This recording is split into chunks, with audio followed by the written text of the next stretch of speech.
어린 시절에 어떻게 할까 고민하면서 어떤 것이 맞을까 알아맞혀 보세요. 그랬던 적이 있습니다.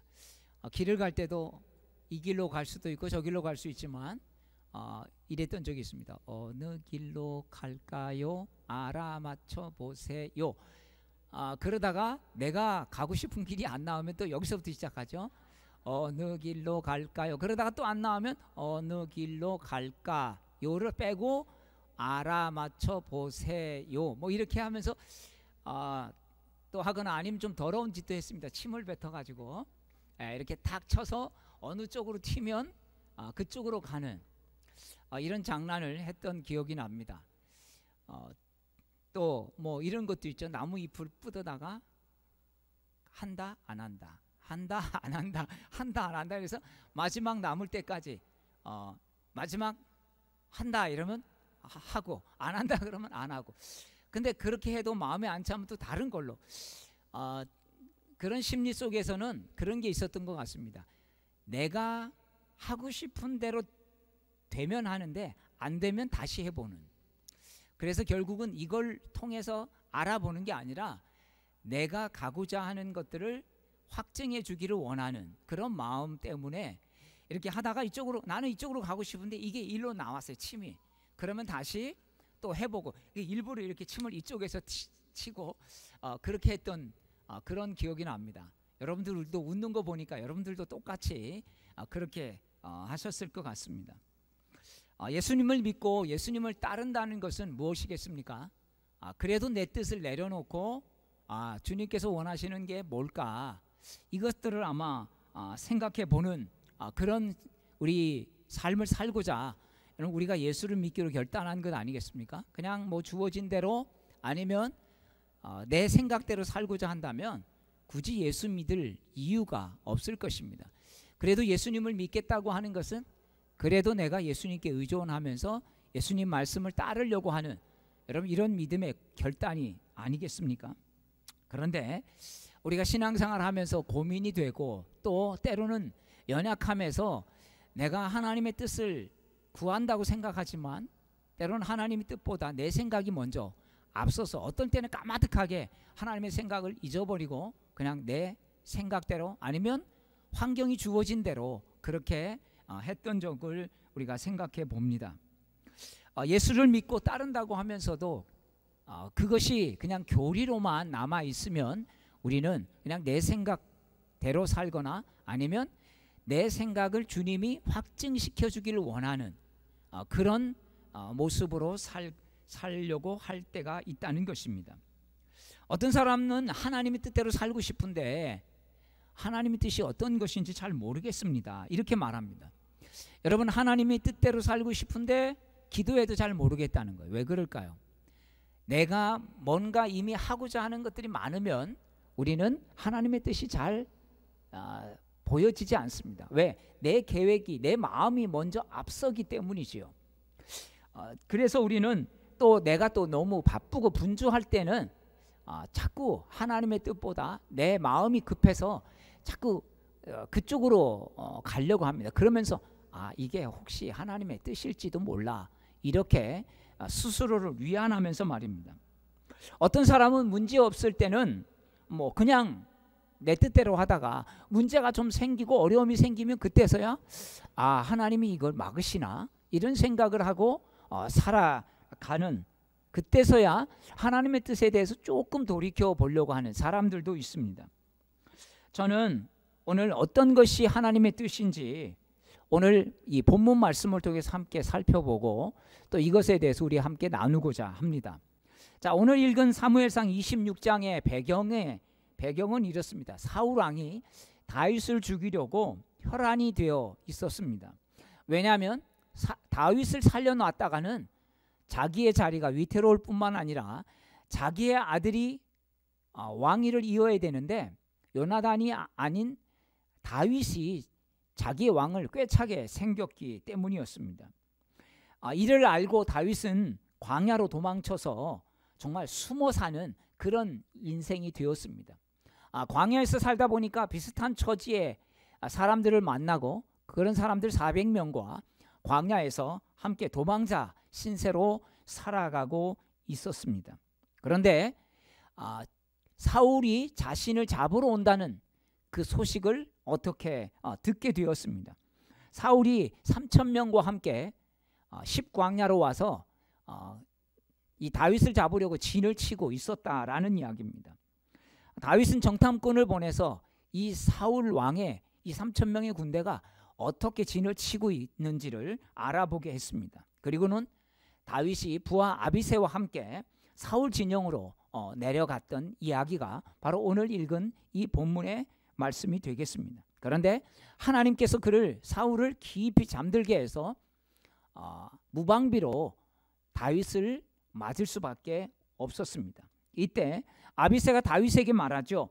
사무엘상 26장 8절 말씀입니다. 제가 읽겠습니다.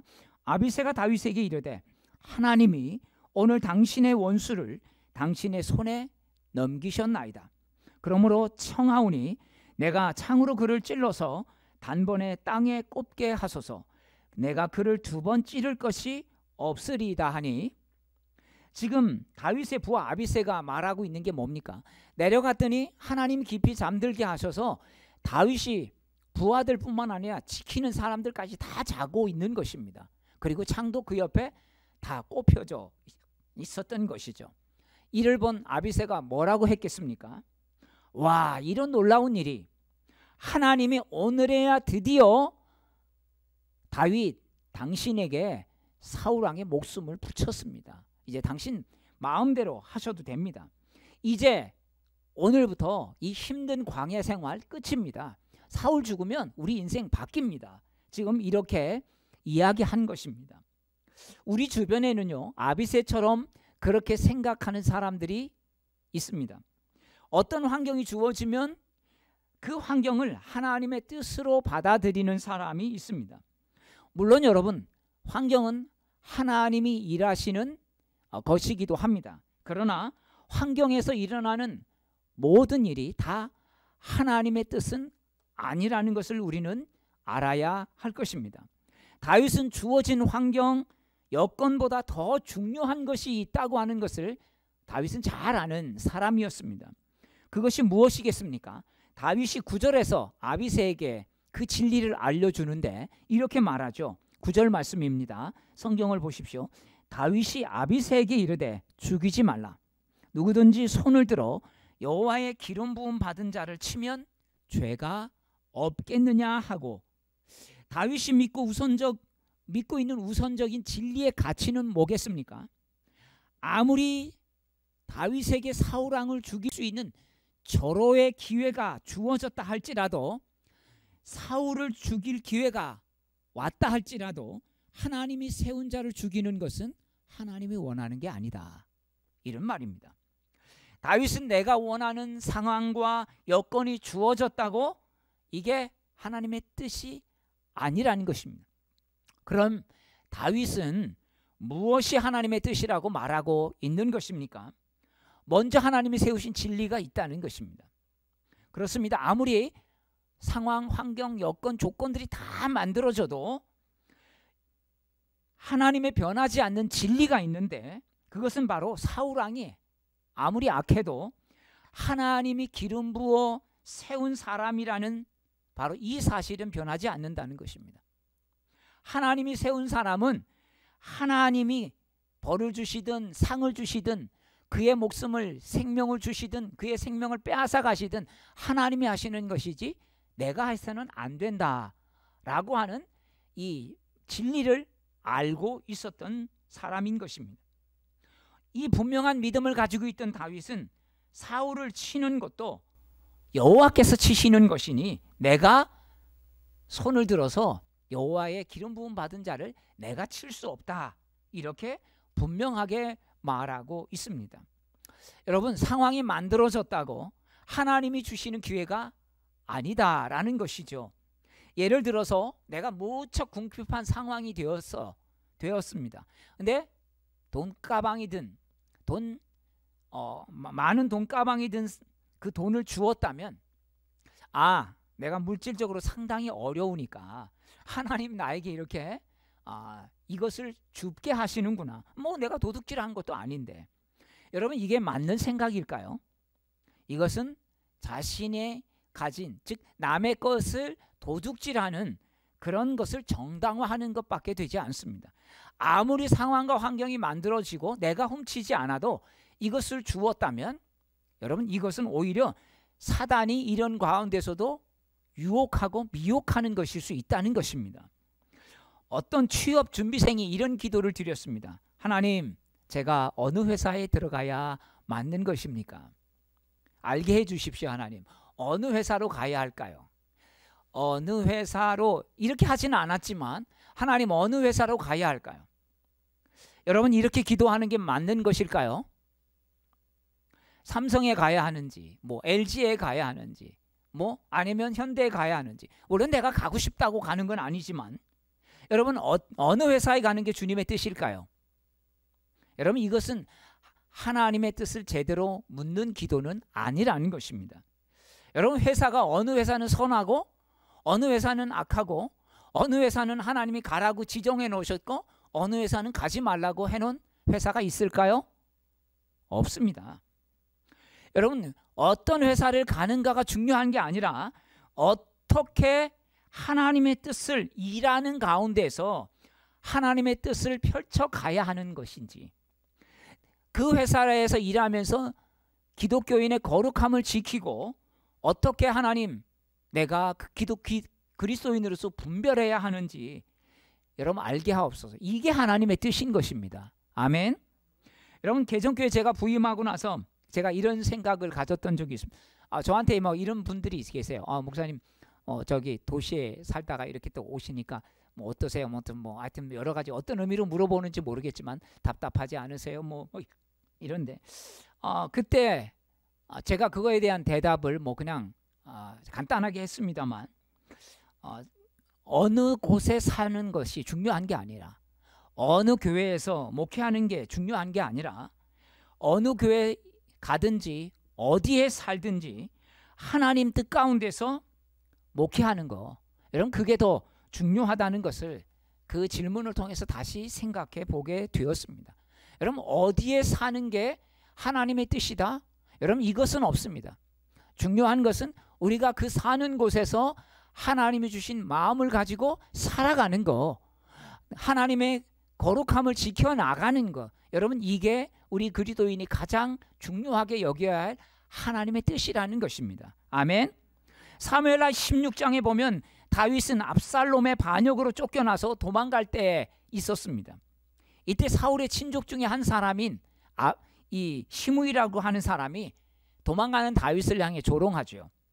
옆에 있던 다윗의 부하 또 아비새가 가서 시므이의 머리를 당장 베어오겠다고 말합니다. 그때 오늘 본문 사무엘상 26장 사울 왕에게 했던 말씀처럼 다윗은 사무엘하 16장 11절 12절에서 하나님의 뜻을 일관성 있게 이렇게 말합니다. 아비새와 모든 신복에게 이르되 내 몸에서 난 아들도 내 생명을 해하려 하거는 하물며 이 베냐민 사람이랴. 여호와께서 저에게 명하신 것이니 저로 저주하게 버려두라. 혹시 여호와께서 나의 원통함을 감찰하시리니 오늘날 그 저주 까닭에 선으로 내게 갚아주시리라. 여러분 다윗은 지금 가장 비참한 상황 가운데 있었습니다. 아들에게 배신당한 그 아픔이 얼마나 여러분 아버지로서 부모로서 크겠습니까? 그것도 노년에 누가 뭐라고 하지 않아도 야 내가 인생 진짜 헛살았다. 여러분 이렇게 자신을 탓할 수 있는 여러분 그런 아픈 순간이었습니다. 할 수 있는 정말 뭐라고 말할 수 없는 비참함이 몰려오는 그 상황에서 남이 뭐라고 하지 않아도 분노가 올라오는 그 순간이었는데 보통 사람 같으면 이럴 때 어떨까요? 너 잘 만났다. 너 오늘 임자 잘 만났다. 너 이제 죽었어. 입이 있다고 네가 막 놀려. 너 오늘 너 거기가 무덤이 될 거야. 여러분 이런 마음이 들지 않겠습니까? 오히려 작은 것도 크게 만들어서 여러분 보복하는 게 이런 상황에서 사람의 마음입니다. 그런데 다윗은 환경에 반응하지 않았습니다. 시므이의 저주를 듣고도 분노하거나 흥분하지 않았다는 것입니다. 오히려 하나님이 허락하신 질책으로 받아들였습니다. 그래, 내가 잘못하니까 하나님이 저 사람을 통해서 나에게 저런 소리도 듣게 하는구나. 여러분, 우리가 정말 힘들 때 위로받기 원하는데 힘들 때 오히려 다른 사람에게 비난의 이야기를 들을 때가 있습니다. 때로는 내 의도와 상관없이 다른 사람이 내 마음을 아프게 할 때가 있습니다. 여러분, 그럴 때 이겨낼 수 있는 방법이 뭘까요? 그래, 하나님이 저 사람을 통해서 내게 듣게 하시는 게 있을 거야. 그러니까 하나님 내게 듣게 하셨지. 여러분, 이렇게 받아들일 수 있다면 우리는 그 가운데서 분노를 이겨낼 수 있다는 것입니다. 다윗은 지금 하나님의 성품을 보았습니다. 상황을 보지 않았습니다. 자신의 감정을 보지 않았습니다. 자신이 이렇게 모욕당하는 걸 보시고 하나님이 오히려 긍휼을 베풀어 주시겠다. 오히려 내 억울함을 풀어주시겠다. 그렇게 보았던 것입니다. 이것이 다윗이 하나님 앞에 서서 문제를 해결하는 방법이었다. 이런 말씀입니다. 여러분, 다윗에게는 환경을 따라가는 삶이 아니었습니다. 하나님의 말씀의 진리 가운데 서는 이런 분명한 믿음이 있었던 것입니다. 히브리서 10장 31절 30절 31절에 보면 원수 갚는 것이 내게 있으니 내가 갚으리라 하시고 또다시 주께서 그의 백성을 심판하리라 말씀하신 것을 우리가 아노니 살아계신 하나님의 손에 빠져 들어가는 것이 무서울진저. 이렇게 말씀합니다. 하나님은 당신의 시간표대로 하나님은 선악을 행사하시는 분이십니다. 다윗은 이 말씀에 대한 진리가 있었습니다. 내가 할 몫이 아니야. 이거는 하나님이 하신다면 하나님이 하셔. 내가 원수 갚으면 안 돼. 이런 진리가 있었습니다. 아무리 자신 앞에 사울이 무방비로 죽일 수 있는 기회, 이 기회에 사울을 죽이면 내 방황은, 이제 이 광야 생활은, 지긋지긋한 생활은 끝을 낼 수 있어. 여러분, 그 순간이 왔지만 그거에 반응하지 않았던 이유는 바로 하시면 하나님이 하신다는 믿음이 있었기 때문입니다. 여러분, 그래서 결국 하나님은 다윗의 믿음대로 하나님이 그를 전쟁에서 죽게 하시지 않습니까? 기독교 방송을 보다가 새롭게 하소서의 103세에 여러분도 아실 겁니다. 김영석 교수님 103세 되시는 분이 이분이 크리스찬인데 나와서 간증을 하시는 걸 들었습니다. 103세가 되어도 참 조리 있게 차분하게 말씀을 잘 하시는 게 참 많이 도전이 되었습니다. 이분이 그렇게 말씀하세요.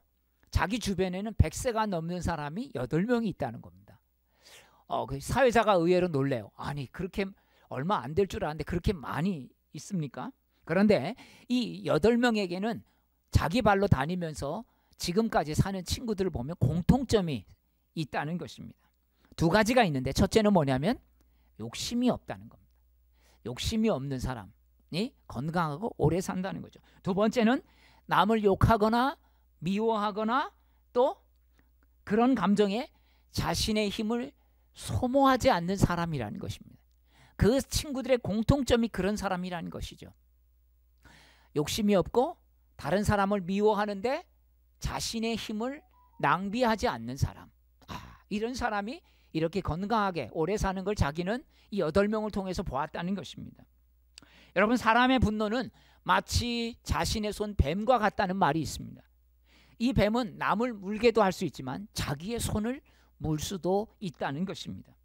우리는 분노의 상황 가운데 주어지면 하나님의 뜻을 찾으려고 하지 못할 때가 많습니다. 왜냐하면 자기 감정에 많이 매여 버리기 때문입니다.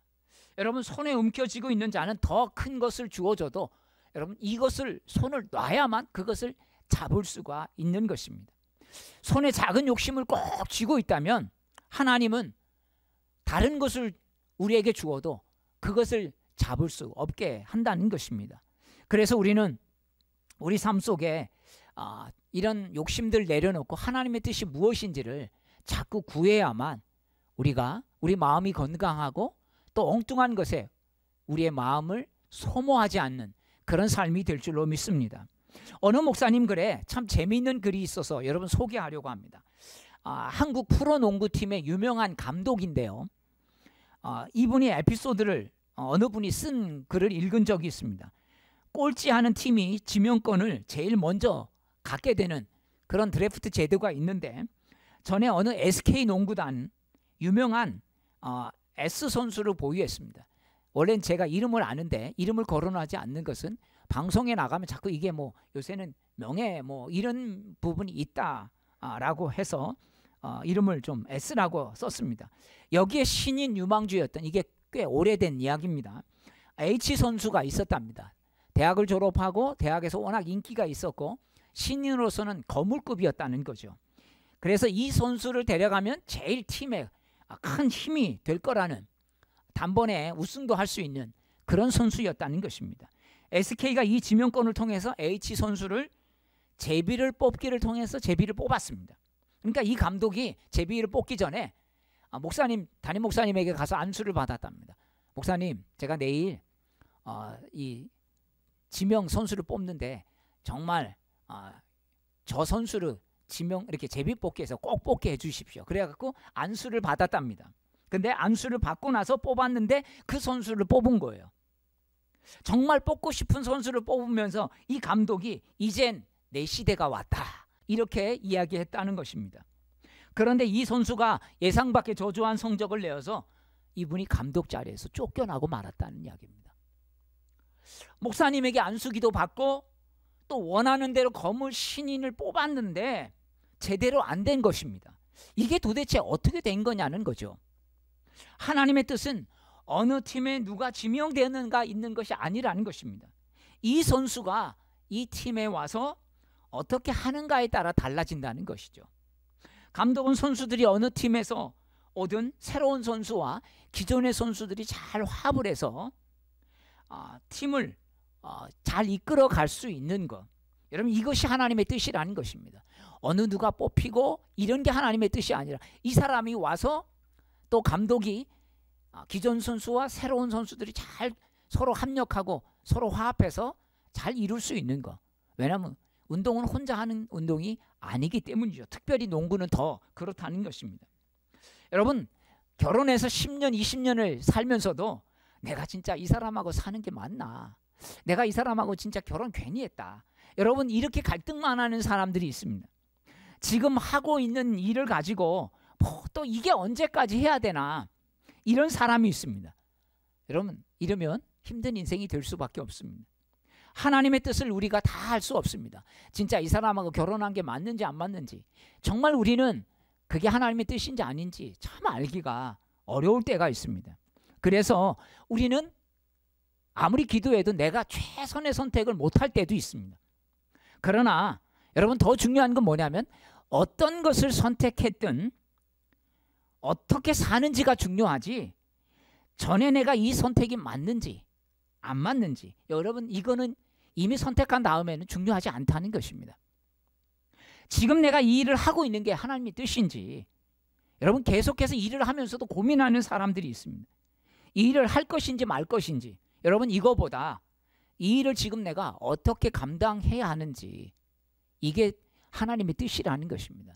근데 우리는 자꾸 이걸 놓쳐버리고 내가 이 일을 해야 되는지, 이게 벌써 이거를 오랫동안 해오면서 여러분 이렇게 갈등하고 고민하고 맨날 그래서 고민에 쌓여 사는 사람들이 있는 것입니다.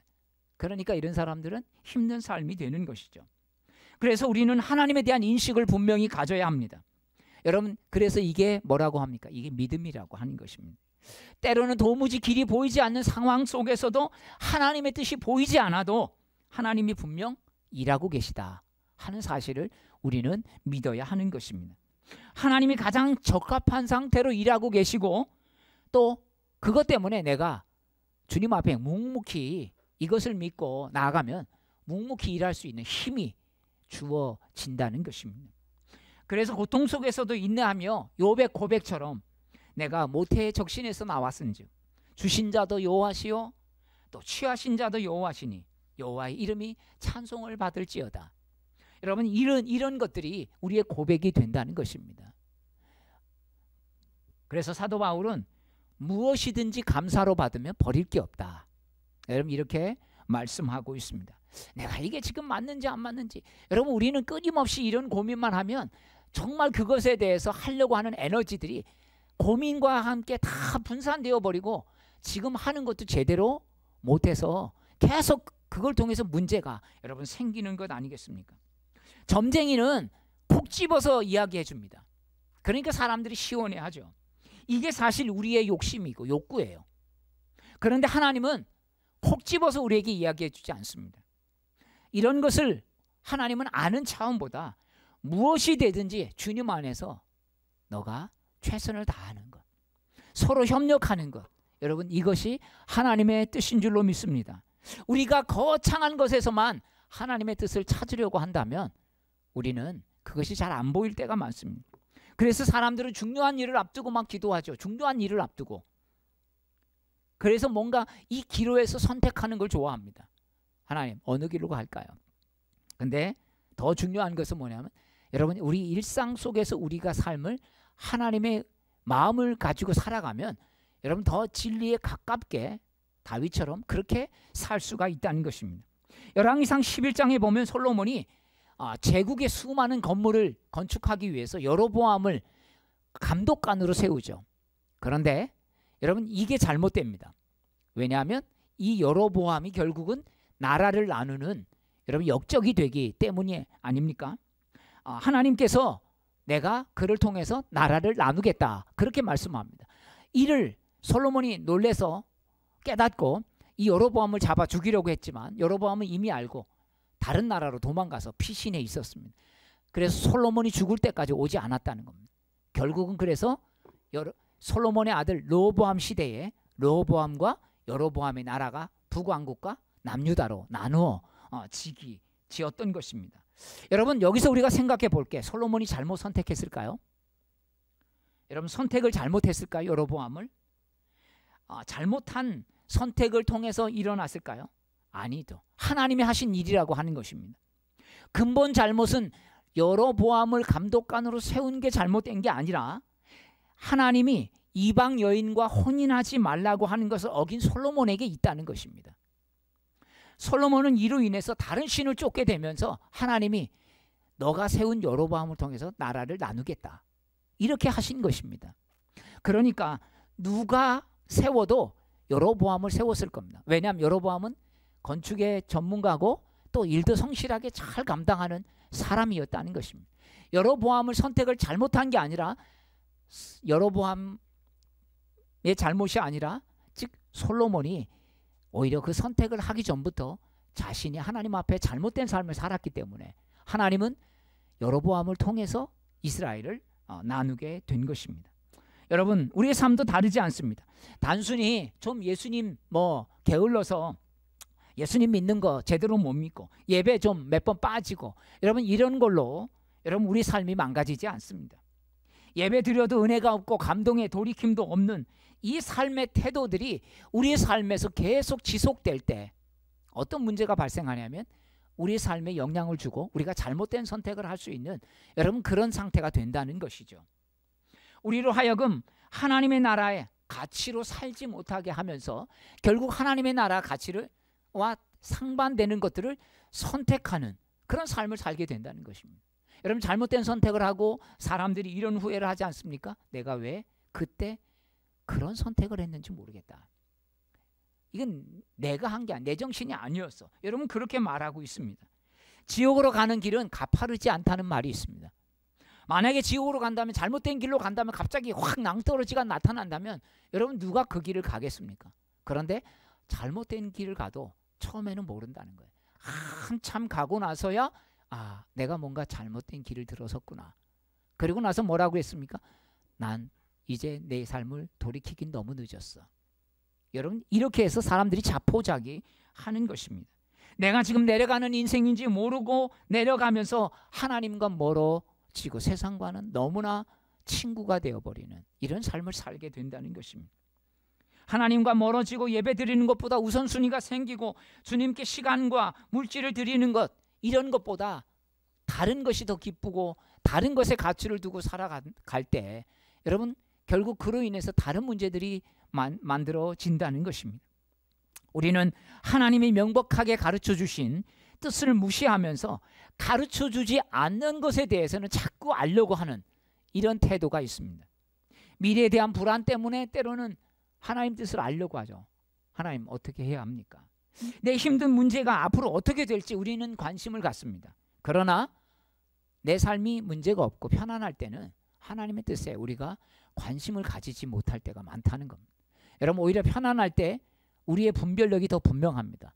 여러분, 분주해지고 바쁘면 우리의 분별력이 때로는 상당히 혼잡스러울 때가 많습니다. 그래서 우리는 오히려 평안할 때, 문제 없을 때, 급하지 않을 때 하나님께 기도하면서 우리의 마음의 크기를 넓혀가야, 믿음의 크기를 넓혀가야 하는 것입니다. 중요한 일에만 하나님께 묻지 마시고 매일매일 일상생활 속에서 하나님의 뜻을 묻고 하나님께 나아간다면 세세하게 하나님 말씀하시는 것은 몰라도 그래도 하나님의 뜻을 찾아가려고 하는 사람과 그거와 상관없이 그냥 되어지는 대로 사는 사람은 나중에 보면 엄청난 차이가 여러분 있게 되는 것 아니겠습니까? 야구 선수들이 공을 보면서 훈련을 하는데요. 처음에는 공을 자꾸 봐야 된다는 거죠. 이게 어떤 공인지, 이거를 밀어쳐야 되는지, 이거를 당겨야 하는지. 여러분, 직구가 있고요, 커브가 있고 뭐 싱커가 있고 여러 가지 있는데 이것들을 자꾸 보면 볼수록 알게 된다는 겁니다. 그래야만 이거를 어떻게 밀어치는지 당겨서 쳐야 하는지 알게 되는 것이죠. 그래서 3할 때만 되어도 좋은 타자라고 합니다. 10번 중에서 7번은 아웃되든지 땅볼이 되든지 뭐 스트라이크 아웃되든지 상관없고 10번 중에 3번만 치면 좋은 타자, 3할 타자라는 것입니다. 여러분, 우리도 마찬가지로 우리 인생 속에 하나님의 뜻을 다 몰라도 작은 일들 속에서 그래도 하나님의 뜻 하나하나 알아가다 보면 정말 하나님이 우리에게 인생을 보는 눈들을 보여주실 줄로 믿습니다. 주님 주신 말씀의 분명한 진리 가운데 설 때 또한 감당할 힘도 저와 여러분에게 주실 줄로 믿습니다. 오늘도 이 다윗의 마음을 가지고 우리가 상황과 환경에 휘둘리는 사람이 아니라, 감정에 휘둘리는 인생이 아니라 주님 앞에 나아가는 우리 모두가 되시기를 주의 이름으로 축복합니다. 우리 다 함께 일어나셔서 함께 찬양하겠습니다.